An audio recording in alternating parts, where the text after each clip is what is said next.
आत्ताच आपण noun clause, adjective clause आणि ॲडवर्ब क्लॉज, डिपेंडंट क्लॉज जे आहेत ते तिन्हीच्या तिन्ही शिकलेलो आहोत. त्याच्यावरती छोटंसं आपण एक्झरसाइज घेतो. चॅनलला नवीन असेल तर लाईक, शेअर, सबस्क्राईब करा. Sentence, we went inside because it was getting dark.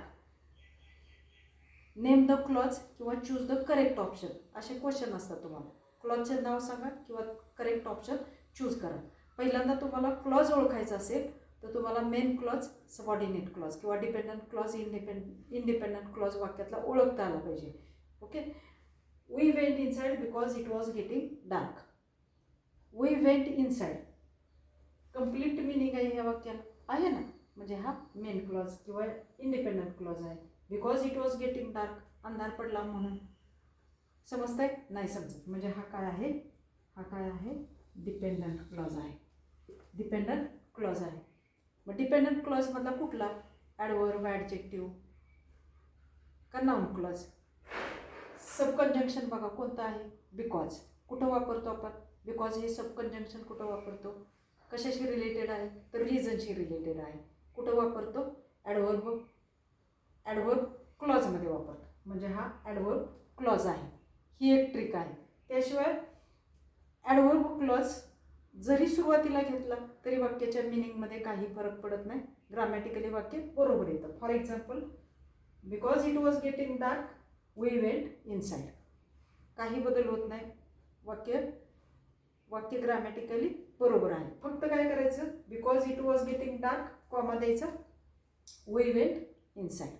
Okay. या पद्धतीने. बिकॉज हा कशाशी रिलेटेड आहे? तर सब कंजंक्शन ॲडवर्बशी रिलेटेड आहे. ॲडवर्ब क्लॉज म्हणजे हा रिझन दर्शवितो. म्हणून हा कुठला क्लॉज आहे? Adverb clause of reason. Adverb clause of reason. कशाचं उत्तर देतो adverb clause? What, when, where, why, how. नी प्रश्न विचारला तर ॲडवर्ब क्लॉज आपल्याला उत्तर देतो. मेन क्लॉजला प्रश्न विचारायचा, we went inside. Why? Because it was getting dark. कारण अंधार पडला होता म्हणून आम्ही आत गेलो. दिलं ना उत्तर. म्हणजे हा कोणता क्लॉज आहे? Adverb clause of reason.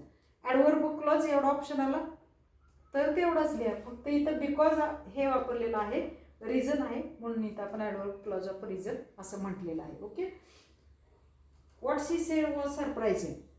What she sed वाक्याच्या सुरुवातीलाच बघा, वॉज सरप्रायझिंग हा मेन क्लॉज आहे आणि व्हॉट शी सेड हा डिपेंडंट क्लॉज आहे. वाक्याच्या सुरुवातीलाच आलेला आहे. वाक्याच्या सुरुवातीला आले. कोणत्या? डब्ल्यूएच वर्डनी सुरू झाला आहे. डब्ल्यूएच वर्डनी सुरू झालेला की ज्याच्यामध्ये आपण दॅट वापरू शकतो. व्हॉटने प्रश्न विचारला मेन क्लॉजला तर आपल्याला काय मिळू शकतं? उत्तर सबऑर्डिनेट क्लॉजमध्ये मिळू शकतं. व्हॉट वॉज सरप्रायझिंग तर व्हॉट शी सेड. उत्तर मिळालं ना. त्याशिवाय इट, जर त्याच्यासाठी आपण इट हे सर्वनाम वापरलं, प्रोनाउन, तर ते तिथं लागू होतं. It was surprising. इटची ट्रिक पण तिथं लागू पडते. म्हणजे हा कोणता क्लॉज आहे? Noun clause. Noun clause. Noun clause as a subject, as an object आणि कॉम्प्लिमेंट आपण शिकलेलो आहोत. मग हा कोणता आहे? Subject, object, complement. कुठली ट्रिक वापरायची? तर वाक्याच्या सुरुवातीला क्लॉज आलेला आहे आणि त्याच्याबरोबर इथे लिंकिंग वर्ब वापरलेला आहे. लिंकिंग वर्ब कोणती?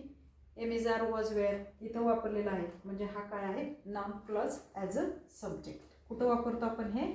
सब्जेक्टमध्ये वापरतो. कोणती? Am is, are, was, were ही linking verb. Okay. The man who called yesterday is here. Main clause कुठला? The man is here. Complete meaning आहे सेंटेन्सला. मग हू कॉल्ड येस्टरडे हा काय आहे? सबऑर्डिनेट क्लॉज, सब क्लॉज किंवा डिपेंडंट क्लॉज. ट्रिक कुठल्या वापरायच्या? हे काय आहे? नाउन आहे. नाउन नंतर लगेचच कुठला क्लॉज येतो? ॲडजेक्टिव्ह क्लॉज येतो. विच वन वापरल्या, विच वननी प्रश्न विचारा. द मॅन, नाउनला प्रश्न विचारायचा, man. Which man? Who called yesterday. ज्यानं काल कॉल केला होता तो. उत्तर मिळालं. कुठला क्लॉज? Adjective clause. किंवा नामानंतर लगेचच जो क्लॉज येतो तो ॲडजेक्टिव्ह क्लॉज. लक्षात आलं? हे वाक्य काय करतं? हू कॉल्ड येस्टरडे. तर ह्या मॅनबद्दल माहिती सांगतो, म्हणून हा काय आहे? ॲडजेक्टिव्ह क्लॉज, किंवा त्याला काय म्हणतो आपण? Relative clause. ॲडजेक्टिव्ह क्लॉज किंवा रिलेटिव्ह क्लॉज पण बरोबर आहे. We left before the rain started. We left main clause. Before the rain started काय आहे? डिपेंडंट क्लॉज आहे. बिफोर कुठं वापरतो आपण? हे सब कंजंक्शन कुठं वापरतो आपण? ॲडव्हर्ब क्लॉजमध्ये वापरतो. कुठं वापरतो? ॲडव्हर्ब क्लॉजमध्ये. कशाशी रिलेटेड आहे?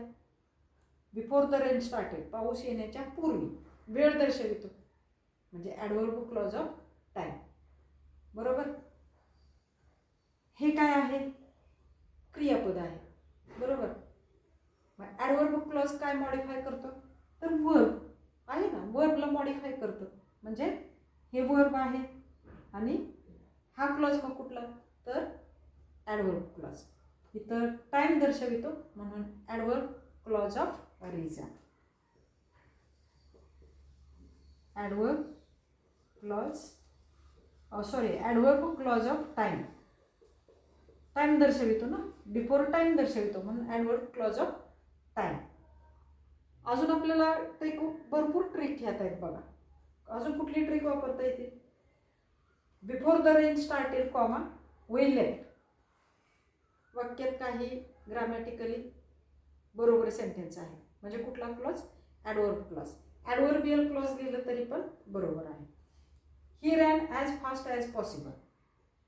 He ran as fast as possible. He ran हा काय आहे? मेन क्लॉज आहे. मग राहिलं कुठलं वाक्य? As fast as possible. As fast as possible वाक्याचं निरीक्षण करा. सब्जेक्ट वर्ब कॉम्बिनेशन आहे का यात? ॲज फास्ट ॲज पॉसिबल म्हणजे शक्य असेल तितक्या जोरात. फास्ट हे ॲडव्हर्ब आहे ना. ॲज फास्ट ॲज पॉसिबल शक्य असेल तितक्या जोरात. काय करतो? धावतो. मग धावणे ही क्रिया आहे. मग ह्या क्रियेबद्दलच हा माहिती देतो ना. मग आपलं कन्फ्युजन होतं. क्रियेबद्दल माहिती देतोय हा म्हणजे हा ॲडव्हर्ब क्लॉज. पण हा क्लॉज आहे का? नाही. का? तर ह्यात सब्जेक्ट वर्ब कॉम्बिनेशन नाही. सब्जेक्ट वर्ब आहे का? दिसतंय कुठं? नाही. पॉसिबल हे काय आहे? ॲडजेक्टिव्ह आहे. सब्जेक्ट वर्ब कॉम्बिनेशन ह्यात नाही. पण हा कशाबद्दल माहिती देतो?